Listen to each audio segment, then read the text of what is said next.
Donc, je suis Thomas Uriez, le fondateur de la marque 1083. 1083, c'est la distance qui sépare les deux villes les plus éloignées de l'Hexagone. Ça va de Menton au sud-est à Port-Spoder, un petit village au nord de Brest. Ça fait 1083 km. Et donc notre démarche, c'est de fabriquer des jeans et des baskets à moins de 1083 km de chez vous, si vous habitez en France. Donc on a choisi le jean parce que tout le monde en porte. Alors là, je suis un peu embêté ce soir parce que j'en vois moins que d'habitude. Mais j'imagine qu'en civil, le week-end, vous vous autorisez à porter des jeans, j'espère en tout cas. Donc c'est une entreprise que j'ai lancée il y a 6 ans en financement participatif. J'espérais vendre 100 jeans sur Ulule, on en a vendu 1000. Donc nous étions deux, Grégoire, mon petit frère et moi. 6 ans et demi plus tard, nous avons créé 150 emplois dans la filière textile en France, dont 70 emplois en France.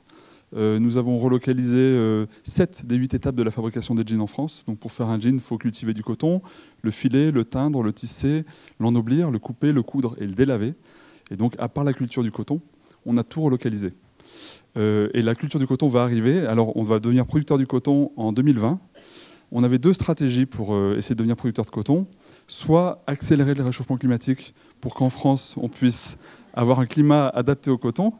Soit, en fait, on a un immense producteur de coton à travers nos vieux jeans. On a un gisement énorme de coton, ce sont nos vieux vêtements.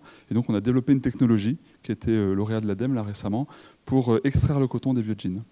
Et donc on parle du coup du travail effectivement dans le livre que j'ai écrit qui s'appelle Remade en France, où on partage un peu toutes les découvertes que l'on a fait au gré de notre aventure entrepreneuriale.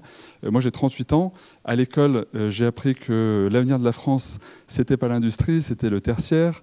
J'ai grandi près de Romans, dans la Drôme, la capitale de la chaussure, où j'ai connu que des fermetures d'usines. Et j'ai été biberonné au fait qu'effectivement, si tout allait mal, c'était à cause du coût du travail en France. Et à force de l'entendre, je ne me suis plus posé de questions. Et puis un jour, je suis arrivé dans un magasin, Levi's, et puis j'ai regardé l'étiquette de prix, c'était 100 € le jean. Et puis à côté, il y avait un magasin H&M, et j'ai regardé l'étiquette de prix, c'était 30 €. Donc il y en a un qui est 3 fois moins cher que l'autre. Et puis j'ai regardé les étiquettes de fabrication et de composition de ces 2 vêtements, et j'ai découvert qu'ils avaient les mêmes matériaux et qu'ils étaient fabriqués dans les mêmes pays. Je me suis dit, mais c'est bizarre, à coût du travail égal, il y en a un qui est 3 fois plus cher que l'autre. C'est quoi le truc ? Et en fait, je me suis aperçu que dans la filière textile, le gros de la marge était pris par le commerce, la distribution et le marketing.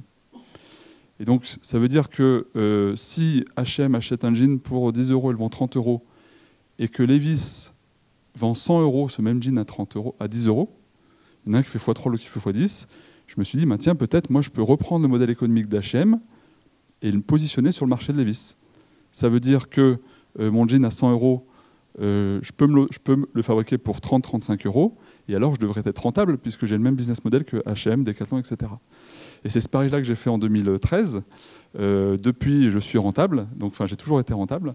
Donc du coup, le modèle économique d'H&M fonctionne sur le marché de Levi's, et donc grâce à ça, sans réinventer le coût du travail, eh bien, on a pu relocaliser 7 des 8 étapes en France, puisque sur les 100 € que vous dépensez quand vous achetez un jean 1083, vous financez la TVA en France, la marque en France, la distribution en France, l'atelier de délavage en France, l'atelier de confection en France, l'atelier de coupe en France, l'ennoblisseur, le tisseur, le teinturier et le filateur français. Et donc sur les 100 € que vous dépensez, il y en a 97 qui restent sur le territoire. Alors, certainement que sur le coût du travail, il y a des choses à améliorer, j'en sais rien. Je dis juste que si je n'avais pas été biberonné au fait que rien n'était possible à cause du coût du travail, alors j'aurais peut-être été plus rapide dans ma découverte de la liberté que j'avais de choisir un modèle économique qui me permettait de créer de l'emploi en France. Et c'est ça mon propos dans le livre, c'est qu'en fait, à trop taper sur certains sujets, on en oublie d'autres possibles très puissants. Grâce à ce changement de modèle économique-là, j'ai divisé par 3 mon prix de vente, puisque du coup j'ai pris le modèle économique d'H&M. Si on améliore le coût du travail, on pourra gagner 1%, 2%, 3% sur le prix de revient, donc sur le prix du jean. C'est anecdotique par rapport à diviser par 3 le prix en termes de compétitivité. Et donc le propos du livre, c'est vraiment juste de dire, réfléchissons, soyons rationnels, gestionnaires, ne tombons pas dans des pensées réflexes, mais voilà, dans des vraies réflexions. Et pour rebondir sur ce que vous disiez sur le rôle d'une entreprise, nous, ce qu'on se dit tous les jours, c'est que les changements qui vont s'imposer à tous, autant en être les précurseurs, sinon on n'aura pas les opportunités. Donc en fait, il faut absolument passer du défensif à l'offensif pour être les précurseurs des changements qui vont s'imposer à tous. Et donc très concrètement, nous, dans nos entreprises, vous disiez aussi qu'il n'y avait pas de directeur développement durable, ou peu certainement. Nous, on a mis en place un truc très simple, c'est que tout le pôle administratif, en fait, il gère l'argent, il gère les gens et il gère l'environnement.